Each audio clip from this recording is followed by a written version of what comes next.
Panel of the day, put your hands together for the Diablo 3 lore panel.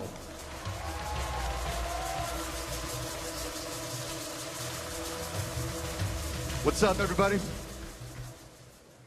I guess if it hasn't been announced, welcome to day 2.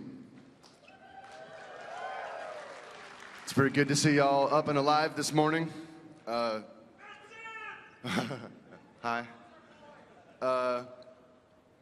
So guys, it's kind of interesting, 15 years of Diablo, and at least something like 7 years of BLIZZCON. We've actually never had just a straight lore panel before, so this should be really cool. We've got some absolute badasses on this stage today.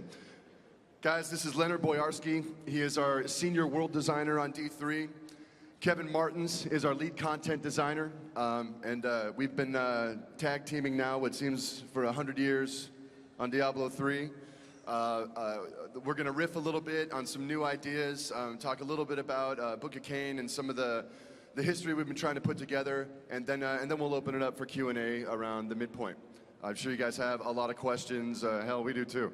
So as we get started here, I wanted to tell you guys, many of you know we've been doing this Book of Cain thing. Do we talk about it a little later in this presentation? It's up to me. We'll talk about it right now. So we put together this thing called Book of Cain because, you know, the past number of years as we've been developing the story for Diablo 3, it demanded that we kind of relook at the world and relook at, you know, kind of the way history flowed. The Diablo series was developed between 2 different companies, probably something like 8 different fiction writers, you know, across manuals, you know, in the game scripts. And to be totally honest with you, it was a bit of a mess. And as we started really getting deep into D3, where like new ideas were coming out and kind of new looks at the world were taking shape that were really, really cool. And so we started to really look at the history and tighten up and trim and kind of relook at how these ideas stack. So, you know, so you get like the most maximum tight and smartly built, you know, continuity, you know, game continuity. So, and that really begat the Book of Cain. You know, as we kind of got all these ideas together, you know, this is pretty badass. Maybe we can, you know, put this in a cover and give it to people. So I just want to say up front, we get this on the Warcraft and Starcraft fronts all the time, is, you know, when you start tweaking things and, you know, purposefully retconning things, you know, it can get a little emotional. You know, people like to know what they know and like to count on, you know, the lore that they've been following for years. So I just wanted to say up front, especially in the Q&A part, I'm sure you guys are gonna have a lot of questions for things. I know like previews for Book of Cain went up last night, and some things look a little different than they've looked for years. But all by design. No real major world changes or anything like that, by the way. This all sounds very gnarly, but just want to say up front, like we've been going back through history and trying to tighten it up and make it as smart as we can make it. So wanted to say that up front. As we get going here, I want to talk a little bit about the eternal conflict. As I roll right into that, we want to kind of debut kind of a kit of ideas that we've been building into Diablo for a while, but we haven't really evidenced in the game series so far. But I thought it'd be fun for you guys to see a little bit of the angels in the Diablo universe, right? We don't talk about them a whole lot. The only character you guys have seen consistently is Tyrio. So to kind of set up a little discussion about them, the idea is the Diablo universe is predicated on an eternal conflict. We have the high heavens and the burning hells.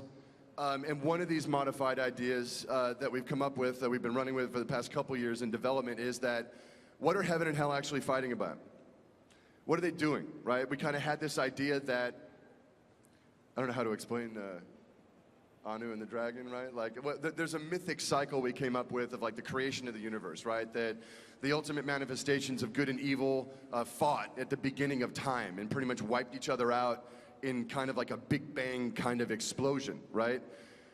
So part of the good guy was this kind of massive crystal, right? And we call it the Eye of Anu, right? It is the world stone, right? You know, kind of spinning out in the heart of the universe itself.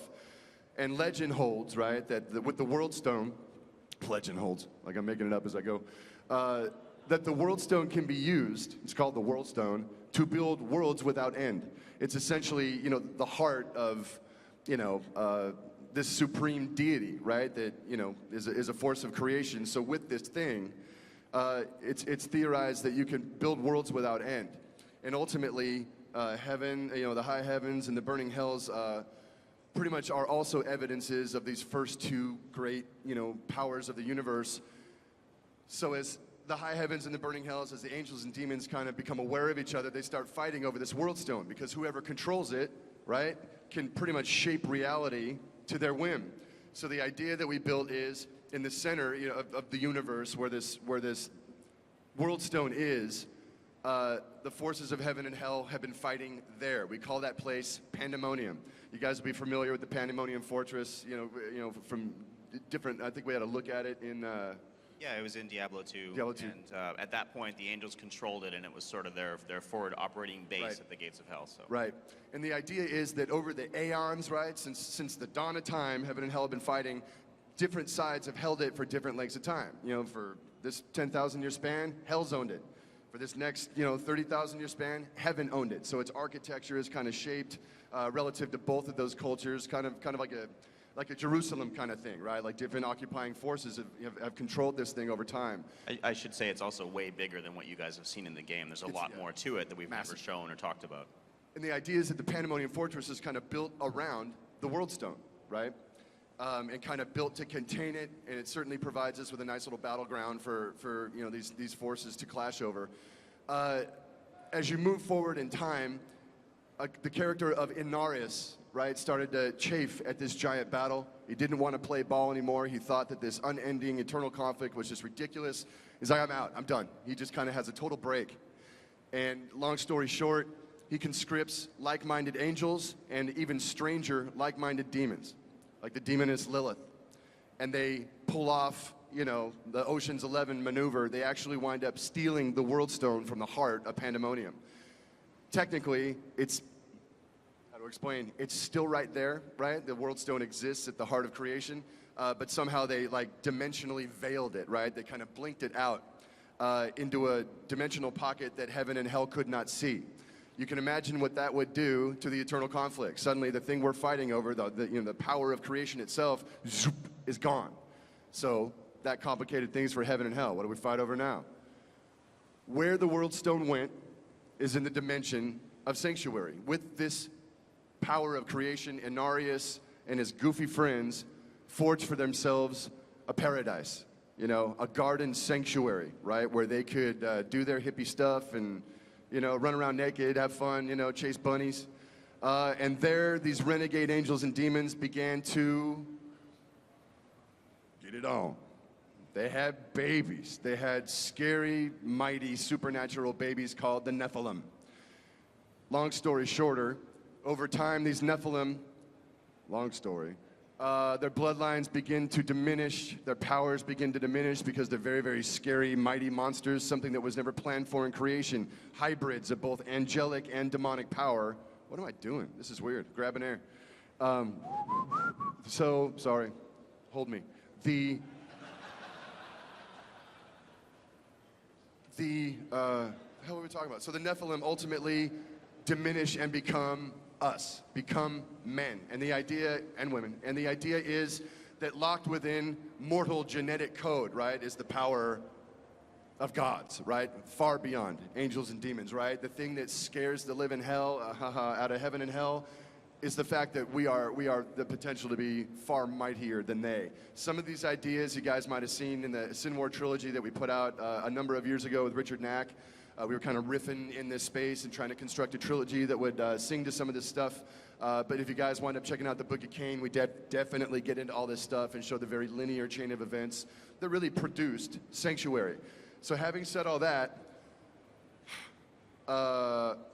let's get into this. So angels, we never talk about them, right? You guys might have heard a few names before, like Tyrio, Isual, Inarius, this angel that went nuts and stole the World Stone and made a world for us to live in. As we were developing Diablo 3, we thought it'd be cool to kind of chase down these angels, right? Just kind of, hey, who are these guys? What's going on? We always deal with the Lords of Hell. We know exactly who these 7 Yahoos are. Why not just kind of riff and hook ideas for the other side of the argument?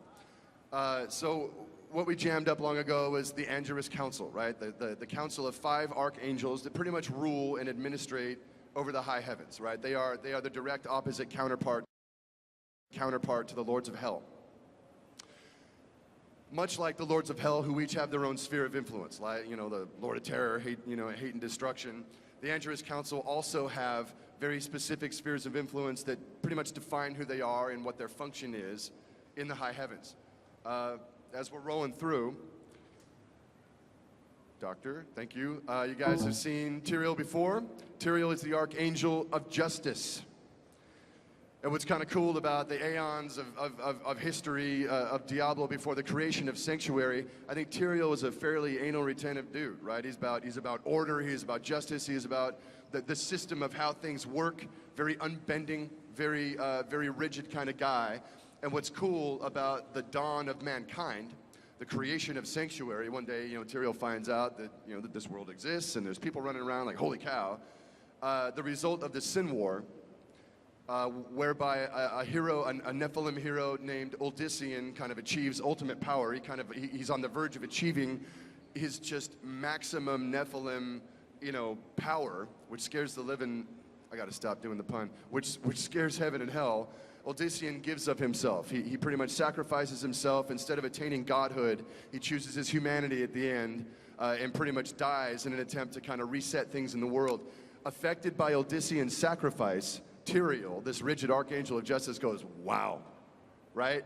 These mortals, while they scare everybody else, have such capacity, Peter Brady had such capacity for selflessness and honor and heroism that Tyrio really begins to change. It really begins to kind of drop the whole, systemic thinking and kind of legalistic worldview. And really, that's why he kind of becomes the maverick of heaven. It's interesting that the Archangel of Justice pretty much becomes the outlaw of the Angelus Council. And we see through history, time and time again, he has intervened on behalf of mankind because he believes that we have some great innate worth, and which is essentially why he is our favorite angel, right? Tyrio is, he's the man. You guys dig on that statue over there? How crazy is that? So badass. The next archangel is Ariel, the Archangel of Hope. Ariel is, as you'd expect, the most upbeat of the Angelus Council. She's serious as a heart attack, infinitely wise, infinitely hopeful. She really works as, if this group was a player group, she's the cleric, right? With her power and with her kind of cord of hope, it's kind of this item that she wears that can either bestow blessings or kind of be used as this kind of cool, energy ribbon. Ariel really works as the heart of the group. She holds them all together.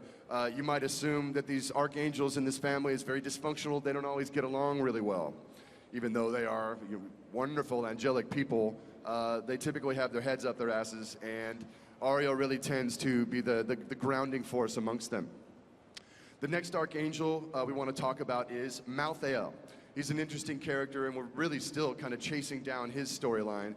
But the idea with Malthael is that he's the Archangel of Wisdom, and from time immemorial, he's really served as the conciliary to the Angelus Council, the kind of the voice of reason, and the guy that has when he speaks up with his soft little voice, like everybody listens, right? He's usually right, which I'm sure pisses everybody else off. One of the interesting things in the history we've devised is at the point that Anarius and his buddies hijacked the World Stone, the heart of creation, to some degree, Malthael flipped out, right? This guy that's constantly thinking about the universe and the truth of reality, suddenly the heart of reality blinks out, right? Again, it's sanctuaries being created. These guys don't know where it went. And it kind of fries his brain a little bit. So kind of over time, Malthael kind of begins to darken a little bit. We're still kind of working out his story, but interesting transition. The Angel of Wisdom has become something more like a very grim character, right? Thus the scythes and stuff. Malthael's definitely got a big part to play in the ongoing story of the Diablo universe. The next archangel we want to talk about is Imperius, the Archangel of Valor. Imperius is probably the biggest ass kicker in Diablo continuity. Well, until you guys get your hands on the game, that is. Imperius is one of the funnest new characters we've developed. This guy is pretty much, he is very commanding. He's just absolute badass in combat. He lives to tool out demons. He's been fighting since the dawn of time. He's killed, billions and billions of demons, and he's real good at it. And he tends to be a very loud voice on the council. You can imagine sometimes he almost kind of bullies things to get his way. The dangers for someone like Imperius is that valor, can so often, kind of turn to pride. And for that reason, Imperius and Tyrio kind of go at it from time to time, right? They're kind of the two older brothers, and they kind of get under each other's skin often, right? They have very different views on things like the nature of creation, things like should mankind have a right to exist, or should they be nuked entirely? They don't necessarily agree on those lines. So again, Imperius is just one of the coolest new characters we've developed.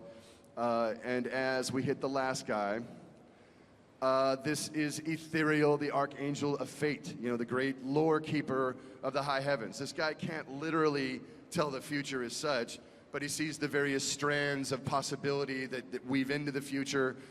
He's a guy of kind of vast knowledge. He kind of rarely speaks, but he's definitely this guy that they go to in times of crisis to try and figure out, should we go left, should we go right? An interesting thing about Ethereal is that while in the universe out there, he's pretty much got things dialed in. Since the World Stone was stolen and Sanctuary created, I think this is true. I may just get in trouble.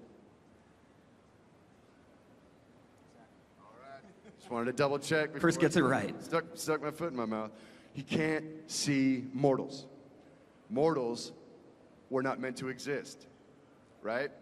So he cannot see the skeins of our destiny, right? And that weirds him out. And by extension, it weirds the other angels out too. Mortals are just the Gordian knot that these guys have no answer for, right? We vex them. We vex them highly. So guys, that's a kind of quick sketch look at the Angerus Council. It'll kind of be interesting to see here as the Diablo franchise gets moving here, how these guys may or may not play out. But we had a lot of fun developing them. So now I'm going to hand it off to Leonard, who's going to tell us a little bit about the bad guys. That's okay. Thanks. All right, let's talk about the Lords of the Burning Hells. I got this. Originally, the Burning Hells were ruled by the three primevals, Diablo, Mephisto, and Baal. And subordinate to them were the lesser evils, Belial, Azmodan, Duriel, and Andariel. And as Chris has already mentioned, from the beginning of time, they were involved with the high heavens in the eternal conflict, basically a war to see who would hold sway over all of creation. And this went on until the discovery of the existence of Sanctuary. Once again, as Chris has mentioned, this was created by renegade angels and demons. So this was something new in all of the history of time, something that both angels and demons had a stake in, that they were responsible for. And this led to a surprising development. They called a truce in the eternal conflict. But even more than a truce, they agreed to a non-interference pact. They said that neither side would interfere with the development of mankind on Sanctuary. Now, of course, the primevals, being the primevals, had no intention of living up to their end of this bargain. They theorized that mankind, left to their own devices, would drift over to the side of darkness easily enough, of course with a little bit of a push here and a shove there, provided by the primevals themselves. This didn't sit well with the lesser evils, especially Belial and Azmodan, and they made their displeasure known by starting a civil war in hell. Now, this civil war went on for quite a while, until even the minions and armies of the primevals turned on them. And the primevals were overwhelmed by the sheer numbers, and they lost this civil war. This led to them being exiled to Sanctuary in what is known as the Dark Exile, and this in turn led to the events of Diablo 1 and 2, where they were hunted down and captured by the Horadrim. And if you all recall, in Diablo 1 and 2, they escaped their imprisonment, and it's your job to hunt them down again and destroy them. But you don't only destroy the primevals in those games, you also destroy Andariel and Duriel. So for those of you keeping track at home, that means that there are 2 Lords of Hell unaccounted for. So the first Lord of Hell that you meet in Diablo 3 is Belial. He's the Lord of Lies. He is a master of subterfuge and deception. He's very insidious, but he doesn't like to get his own hands dirty. He likes to use underlings for that purpose. This is Magda. She's a witch. She leads the coven.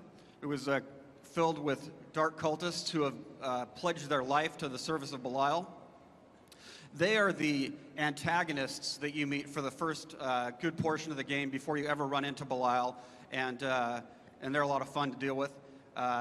Also on Belial's payroll are these snake demons, in keeping with the theme of deception. That is what Belial is all about. These guys can disguise themselves as human beings, so you'll never know when you're dealing with them or when they're going to turn into demons and attack you. Now, as far as Belial himself, he's all about corruption from within. He's not an in-your-face kind of guy. He likes to manipulate his opponents. He likes to play on their fears and mistrust to turn them against each other. And he somehow used these techniques to take over the most important trade city in the world, Caldeum. He's also sent his cultists, the Coven, and the snake demons out into the borderlands surrounding Caldeum, and they've driven thousands of refugees into the outskirts of Caldeum. But the city has been closed, so they have this refugee crisis. There's starvation, there's disease, and you need to figure out how Belial has accomplished this, how he has taken control of the city, and what his plans are before all these people die. Moving on, we get to Azmodan, the Lord of Sin. Now, Azmodan, as the Lord of Sin, has as his lieutenants the 7 deadly sins. In our game, you're only going to meet 2 of them. And the first one we're not going to talk about today. You're going to have to play the game to find out who that is. But the second one is Sedea, the Maiden of Lust. Now, some of you may recall that 2 years ago, at BLIZZCON, the costume contest winner was dressed as the Maiden of Lust, who at the time was known as the Mistress of Pain. It's a funny story.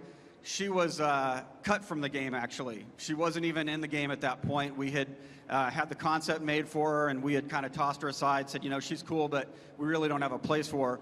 But once we saw the costume contest winner, we're just like, that is so awesome. We have to make sure to put her back in the game. So we found a nice spot for her as one of Azmodan's lieutenants. She's kind of like, so you guys do have an effect on what we do. She's a little bit like Belial in that she likes to psychologically torment the player, likes to taunt him, likes to get under his skin. Azmodan is different than this. Azmodan's all about raw, unbridled power. In these concepts that you're going to see over the next minute or so, this is our visual development of Azmodan. We wanted to show his raw power. We wanted to show his royalty. He's got a crown in this one that turns into like bony protrusions on his head in this shot. We really wanted to show, I mean, he basically ruled hell for 300 years after the Dark Exile. So we wanted to show his power, we wanted to show his royalty, but on top of everything else, we wanted to show his greed and avarice and his basically being ostentatious. He's got like all this gold on him. He's got all this, you know, these trappings of greed and gilding. So let's talk about Azmodan as a personality. Like I said, he's not into deceit. He's not into hiding. As a matter of fact, from the very beginning of the act, you know exactly where he is. You just can't get to him. He's behind the demon invasion that Deckard Cain has been warning everybody about for 20 years. And you can't get much more out in the open than spearheading a demon invasion. As you guys saw in the opening ceremony, we showed the cinematic that has him confronting Leah, and he's about 2 steps ahead of the player. He knows that you're coming for him.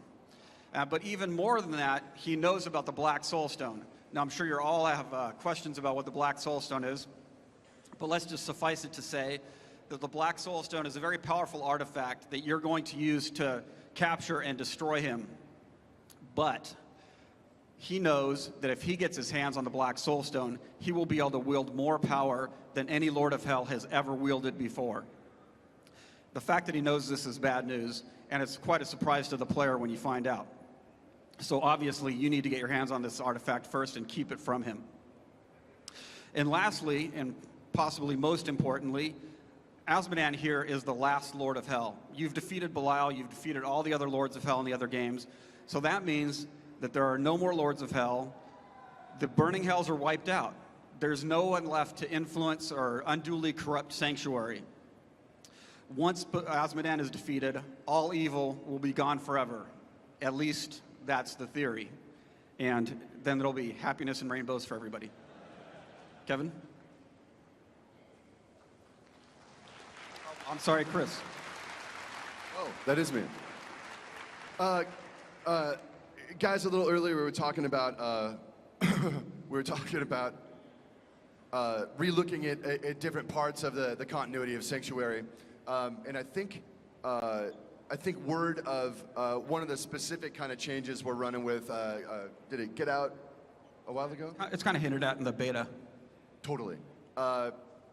Brain just is not working this morning. So Thoroughly. in the beta, you can kind of tell we have given the Dark Wanderer from Diablo 2, we've given him an identity. And I wanted to talk a little bit about why, right? Again, I know that retcons and things like that can really piss people off. And we are very, very sensitive to that, right? We don't put anybody off. We want you guys to enjoy these ideas, as it turns out. It would be wonderful if everybody just woo-hoo. But we know from time to time things fall out, and I wanted to address the Dark Wanderer issue. The reason we gave this guy an identity, well, I'll give you a weird one right off the top of my head. I'm not announcing anything, by the way, as I get into this, but let's say theoretically, I swear to you, I'm not announcing anything.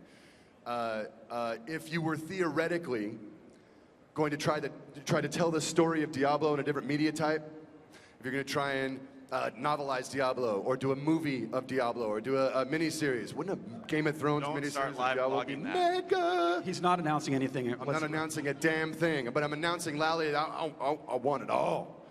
Is there any Hollywood people in the audience? Come and talk to Leonard. So, if you're attempting to tell this story, right, outside of the bounds of the game series as it stands, this guy's the guy. He is the hero from Diablo 1 who selflessly took, Diablo's power into himself, and now thus tortured, crossing the wastelands, is now trying to travel to the east to get rid of this evil demon.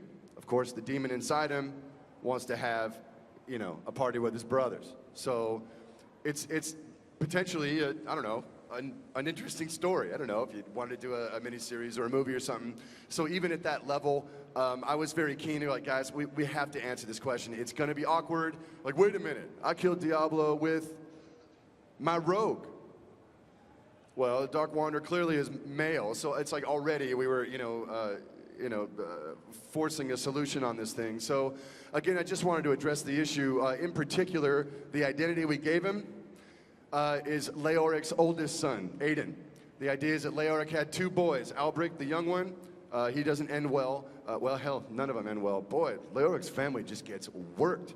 But the idea kind of is, if memory serves, is that Aiden, as Leoric is falling to darkness, as he's kind of going nuts, he's possessed by Diablo shortly before the events of Diablo 1. And he sends Lochdanan and the armies of Condorus north to Westmarch, which is actually kind of like an allied kingdom, really. His war is madness, right? He's just trying to, Diablo, through him, is trying to get rid of anyone that would be able to stand against him as he corrupts his town. So essentially the hook is, Aiden, always trying to please his dad, which is maybe a played out theme, I get it. But he goes north with the armies, and he is obviously absent for the events of leading to Diablo 1, and ultimately, if you're telling this thing as a film or whatever, you pick up your story as he comes home, like, where's Dad? He went batshit crazy and he's a skeleton. Well, where's my little brother? Well, we think the Archbishop took him down under the old church there. Draw your own conclusions, right? So it's a nice, it's a really nice way of, Lazarus. It's actually a really nice through line, right? So again, that was our thinking. It's a character with immediate, total emotional investment in these events, and it makes a real nice story. So again, I just want to get out in front of it and address it. We know that it's a little jarring, right? But we felt very strongly that it just really works. It makes the universe better. Most of the time, sometimes mistakes happen in terms of lore, right? I've had a couple. Out of something roughly like 10,000 ideas, sometimes you're gonna get like 5 of them wrong. I'm kidding. Couldn't possibly be that many. 10,000, not the 5. So, just saying, right? Sometimes things fall out of place, but for the most part, when you see retcons and changes like this, it is for a very good reason. It's typically, I'd say very thought out, but let's just say thought out. So just wanted to explain that to you guys and get that right out there in front of it all. Certainly, if you guys have questions about that during the Q&A, we'll do our best to answer those. Okay, World of Sanctuary. This is very much a switching of gears. It's not just going to be concept art. Let's show you some in-game stuff, and I'm going to show you 3 brand new areas today that you haven't seen before. 3 new zones from Diablo 3. Now, when I said that's not just concept art, of course it starts with concept art. But don't worry, there's videos coming at the end of these segments, each of them. So Caldeum is the major trading center of the world. This is the focus of, it's the Rome of its time. It's where everything from the east, the west, the north, and south comes through. It's that central portal.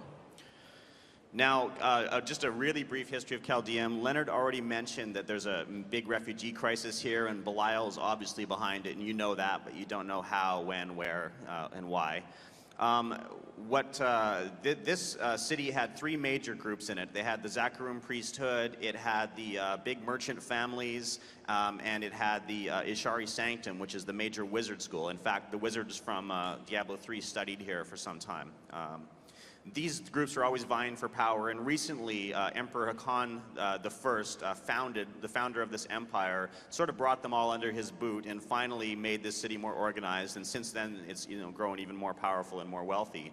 And so while they're always still trying to vie for power, Hakan did help a lot. However, Hakan died under mysterious circumstances, and we're going to get to that in a second. And recently, the child Emperor Hakan II has taken power, and this poor kid's just trying to survive until adulthood so that he can take over properly. And I'll explain a little more about that when we get to the people of Caldeum. Let's take a look at some of the areas. All right, so this is one of the trading passes that comes in from the west, and it's an overlook of the city, so you can see Caldeum there below. Here's one of the central bazaars.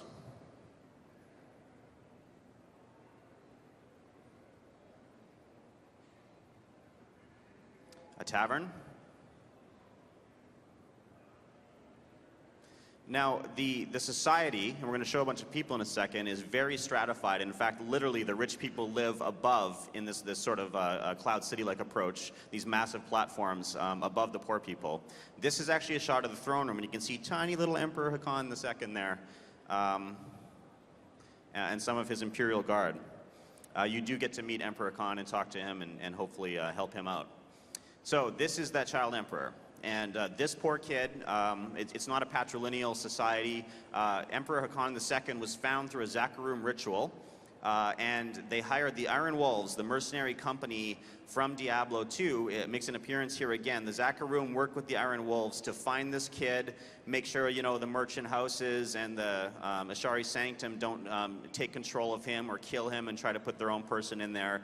So the Iron Wolves, we'll take a shot here of a Zakharum priest in his fancy Caldeum gear and an Iron Wolf on the left. They've become sort of the Emperor's personal guard, and they're helping him in a sort of regency thing. In fact, Ashira is the leader of those guards. However, the Iron Wolves have recently been kicked out of the palace. The Emperor ordered them out and replaced them with these new Imperial Guards. These is the guys in purple you saw in the throne room. They won't let anyone see him anymore. They won't let Ashira near the gate. So she's out there trying to help the refugees, wondering whether she should still stick around the city, if she can help that kid, what else she can do. And that's sort of the situation when the player arrives. All right, here's some more people of Caldeum. This is just some of the concept art. You can see there's some very cool variations, a lot of nice costumes. Some of the best costumes in the entire game can be found in Caldeum. Really cool character art. So the Dalgur Oasis. This is the central farming region. It's where most of the water comes from the city, and this is the area, clicker. This is the area that allowed this little trading outpost to become the grand city. Without this source of water, without this massive oasis, Caldeum would not be what it is today. So it's very important. Legend has it that this mysterious desert prophet named Dalgur came in from the wastes, took the city fathers of this little trading town out to the oasis and showed them this source so that they could grow. He promised, he wanted them to name it after him, and then he wandered back in the waste, never to be seen again. No one knows if that's a legend or not. So let's take a look at the Dalgur Oasis. Here's our female monk roaming through here. Belial's forces are all over this area, and many of the refugees came from here, so the water, it would be a problem, and people are starting to starve because no farming is happening.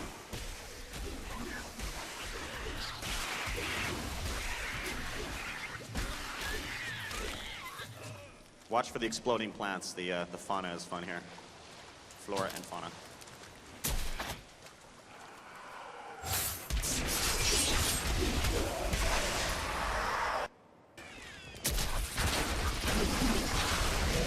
Belial Snake Man.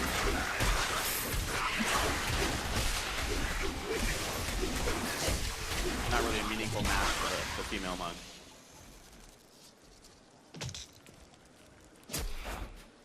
So this is a really cool area contrast-wise from the super harsh deserts you're going to see in this region as well. You know, it's quite beautiful, but it's also very corrupted right now, so it's a great area for that. Moving on. The Archives of Zoltan Kulle. So this is our teaser area for today.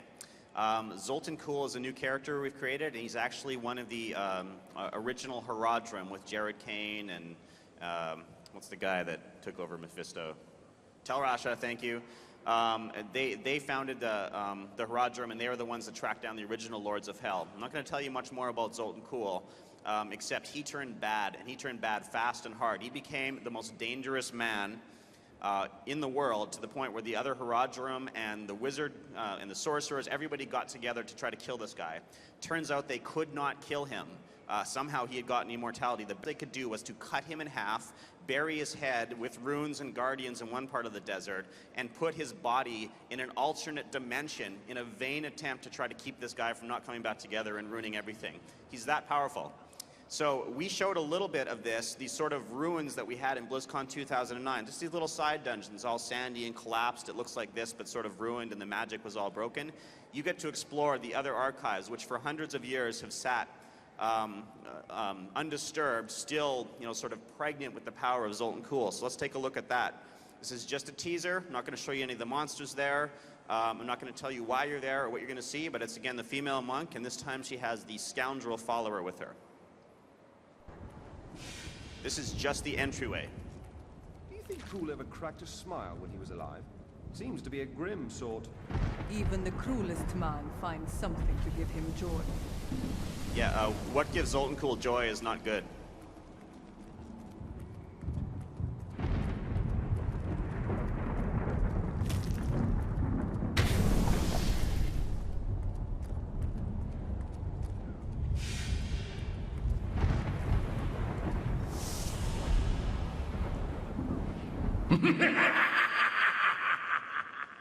Ooh, ominous.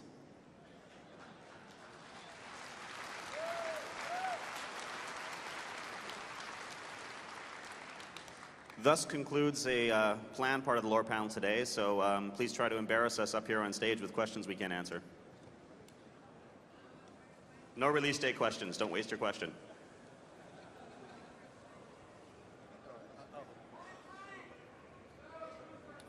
I have a question about a character from Diablo 1, Adria.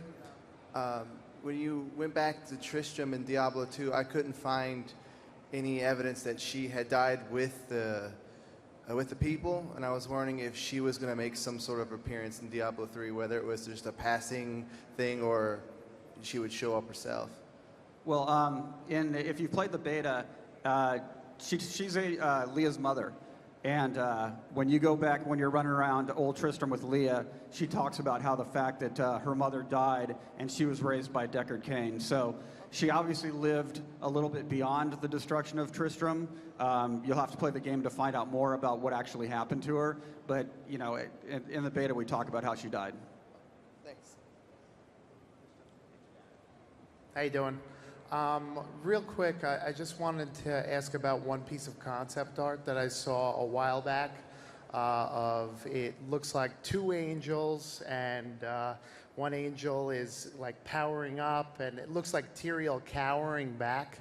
And I was wondering if one of two things: either can an angel fall and become a demon, and also, do angels have separate forms, maybe when they're about to attack somebody, that would explain the change that we see in that piece? Unfortunately, I don't know the exact piece of concept art you're referring to. It wasn't in our show today, was it? No. Yeah, okay. So I don't know exactly what you're referring to, but to try to answer it more broadly, can angels fall and become demons? I don't want to get too precise in that. I don't think that's the case. But take a look at Iswal, who's the corrupted angel from Diablo 2. And here's some free lore. He's going to appear in Diablo 3 again. There you go. There's your reveal. How, where, when, and why again? Not saying. Well, the trick of it, I think if you state it, can angels become demons? I would say no. But they can certainly fall, and they can certainly go very dark, and they can certainly be warped. But they're just innately other than each other. You know, like they're just not the same thing at all.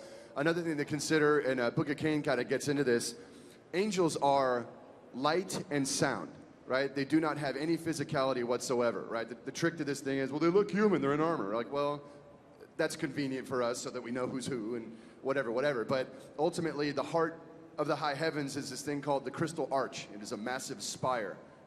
Like we said earlier, the world stone may in fact be like the eye of Anu, right? The eye of this kind of a primordial godlike creature.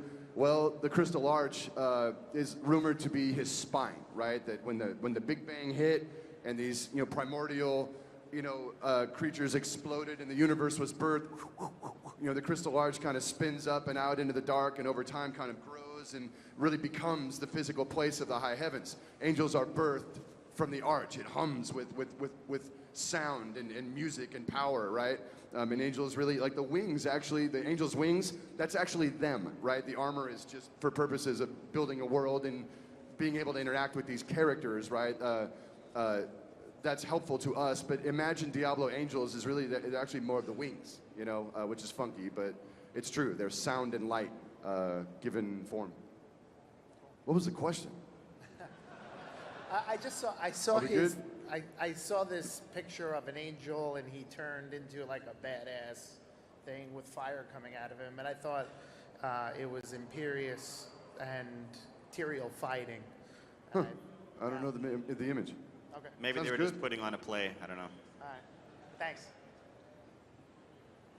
Hi, so I've been playing Diablo 3 beta. I got in through the invite, and I happened to pick up a piece of lore that interested me. It's concerning Leah. She has a mother, Adria, which is the witch from Diablo 1. I happened to find some information who her father was. Would you guys confirm that? In the beta? Yeah. No, all Leah says about her father is that he went off to war and never came back. So, as far as she knows, he's dead. Who knows? Well, there was some hinting at who the father was, and I don't know. I don't want to spoil anything, but may I say? Neither do we. So yeah, we're not gonna, who knows, right? But it may, in fact, play out as, a significant, thing down the road. We shall see. We will neither confirm nor deny that blah, blah, blah. I'm also playing through the beta, and one of the possible encounters is actually finding the corpse of Wariv from Diablo 2. And two questions. One, why did you kill Wariv and not Geed? Probably because Geed is so very, very beloved by all fans of all time. And who says we didn't kill Geed? Who knows? Where is Geed? Interesting question. Well, that's my second question. Are a bunch of Diablo 2 characters going to be sort of stratified throughout the whole campaign in sort of chance encounters, or will any of them have a major role in the story? You learn, it's more hints than confirmation. Some of them, you find out exactly what happens to. Other ones are hinted at. Some aren't mentioned at all. So we've done some of it, not all of it, and I probably want to save most of it for that. I could mention one thing, since I told a journalist yesterday, I might as well tell you guys that an apprentice of the Necromancer from Diablo 2, you can meet him in the Stinging Winds, which is the region that we showed in 2009's BLIZZCON. So he appears in 2 different possible events in that area. I look forward to you guys finding them and seeing what hints are in there. Hi. So at the end of Diablo 2 expansion, Tyrio kind of throws his sword and destroys the World Stone, which seems like a really huge event. Does that have any implications on Sanctuary, like noticeable? I imagine it'll come out throughout the game, so I don't really want any spoilers, but will we be able to see that sort of thing throughout the game? The answer is yes.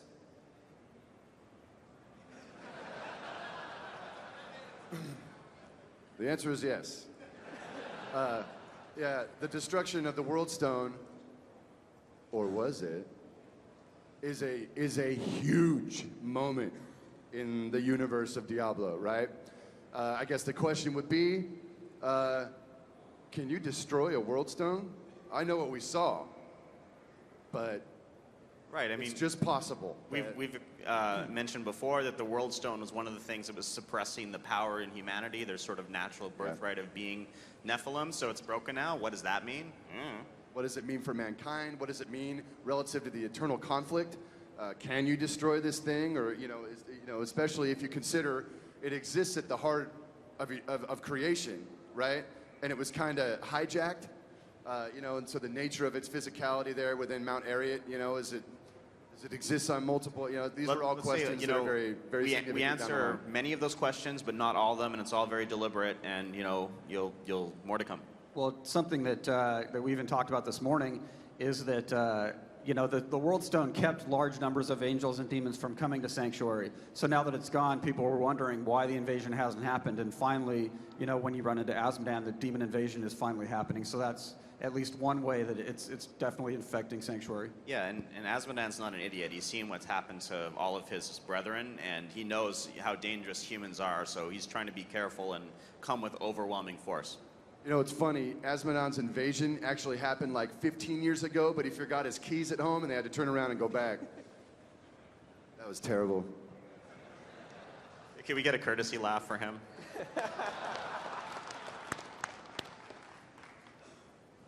Thank you.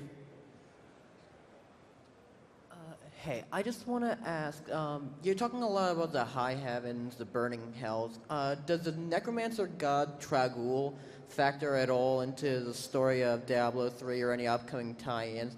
And if I could add another question to that, does he have any effect on Ethereal's ability to see the future? Okay, so Tragoul was last seen in the Sin War trilogy. And he is the father. For those of you who don't know, he's sort of this world protector dragon. He might be a living constellation. He might be a personification of, the past, present, and future of humanity. So he's a mysterious character. He is the founder of the Necromancer Order, and he's very concerned with balance. He is not around anymore. After he set his necromancers on the path, Rathma was their founder, and he, set them on their path. He's gone. We don't say where, and that's sort of one of the mysteries of the universe that's out there right now. And does he really? Oh, nope. Okay. Hi. When we killed the two lesser evils in Diablo 2, they didn't actually have like a soul stone, so would they still be around?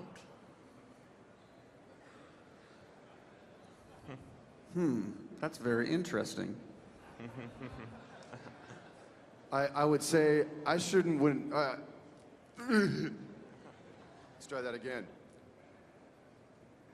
I wouldn't leave them lying around. That'd be dangerous. I urge you to play. Picking up a Lord of Hell. You got to play Diablo 3. You're going to learn so much when you play that game. You should try it out.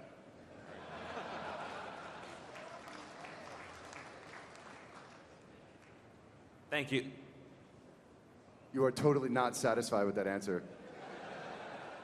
Hey guys, I had a quick question. In the cinematics for Diablo 3, you see like the smoking remains of a mountain and this demonic horde pouring forth from the bowels of it. Is that mountain the shattered remains of Mount Aryat after the World Stone was broken? Yes. And why at that particular point are they choosing to invade from? I would say, boy, have we even discussed, there's a logical one that pops into my head. I don't even know if we've discussed it because it's always just been, it just seemed obvious, but if the World Stone just went up or whatever happened to it, this is the place between the worlds where, the fabric of reality is weakest. So if you're going to invade, right, it's kind of the spot where, you can push a lot of demons through, right? So, I don't know. No, that's actually pretty much as far as we've bothered discussing it is, yeah, exactly that. And we haven't gone to a and it looks bitchin'. scientific analysis of why exactly there. But yeah, it's cool. How's that sound? Sounds good enough to me. Thank you. Hey guys, I have a two-part question for Kevin. So, why are you so devilishly handsome? And I just asked him that this morning. yeah, I've been waiting for the softball questions. Thank you. yeah, no problem. And the second part is the witch doctor. Which tribe does he come from? What's the name of it? Now you're killing me. Is it the Seven Stones? I don't know. We'd have to look. The answer to the first question, I can do that one though. It's skin cream. You got to look after your skin. You can actually. There's a web story about it, and Abd al-Hazir visited his tribe. So the tribe that he goes to is actually the witch doctor's tribe. You remember that character's name, but you don't remember the witch doctor tribe name? He reads a lot of lore for us in the game, so I carefully remember him. Thanks, guys. Yeah. You just, I was watching some of the videos there about environments, and I was just wondering that the environments look to be really detailed, and I was just wondering whether they're still randomized or not. Yes, they are. So it's a little different than it was in Diablo 2 in that the exterior zones, the outside ones, the non-dungeons, don't have randomized edges. Those are set, and as a result, they can look a lot cooler. What we have is giant sort of squares of content in the middle that switch out. So you could walk through, and one time there's a little encampment, and it's full of snake men, and you kill them, and you get a lore, and it's like Belial's orders, and you learn a little more about the story. The next time you go, it's the entrance to a temple, and inside is a treasure hunter, and he's got the Idol of Ragnar, and then you've got a 30-minute dungeon underneath, and the time after that, it's one of Zoltan Kuhl's archives. So we do it sort of that way. And other time you could walk through and it's just empty desert. So that's where a lot of the randomness comes. And the way that the main quest objectives are set up, you have to be exploring a zone to find that. And as you do, you will run across all of these other random events. And the dungeons are still completely random like they were in D2. Thank you. Hello, so after what you said, I would like to know where is my hero of Diablo 1?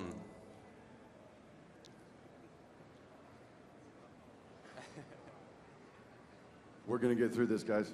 We're going to be all right.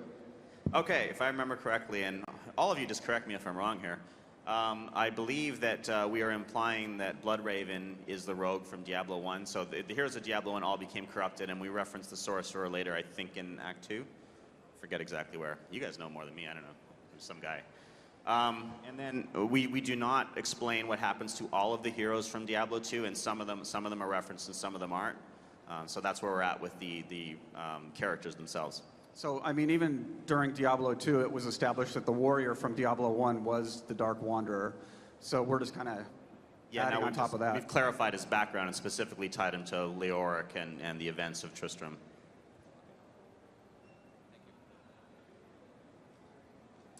Hey guys, I always liked the fact that in Diablo 2, some of the equipable items had kind of a direct connection to the lore, such as Azarath and so forth.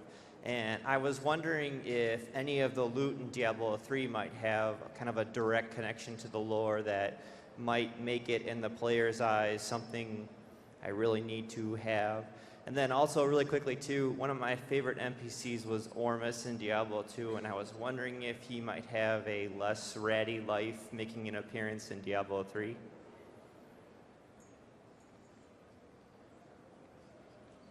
On the item question, absolutely there is major lore tie-ins all over the place. Like most of the legendary items have a little piece of lore on their actual mouse over tooltip as well, adding quite a bit of depth to the world. There's many references to existing Diablo lore. There's many hints at new Diablo lore, and of course we have, separate from the item system, all these lore books in the game.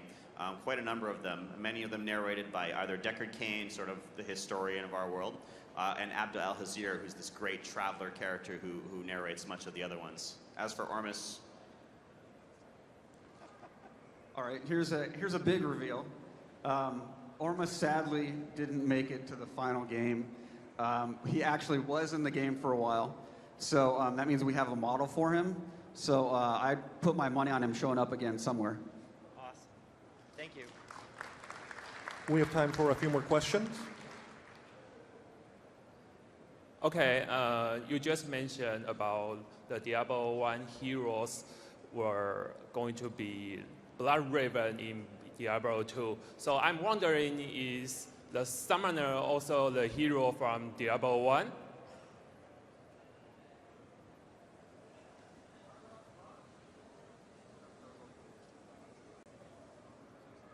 Well, I'm just the summoner, meaning The guy from, help us out here. What's the area that he's in?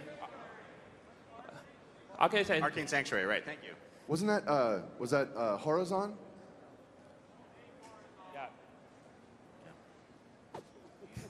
Man, we're doing great. Yeah, the question, the summoner was supposed to be the hero, yeah, from Diablo 1. I was just, what I was asking when you asked the question without the mic was, did we confirm that or did we hint at it? I think we confirmed it.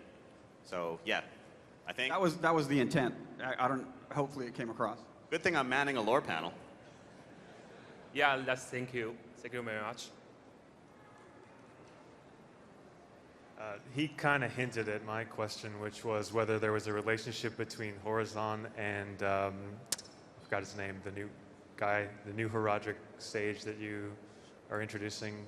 Cool. Yes. And so I'll also include a little thing. Is there a lore reason that Asmodon is sewn up the way those one demons that explode are?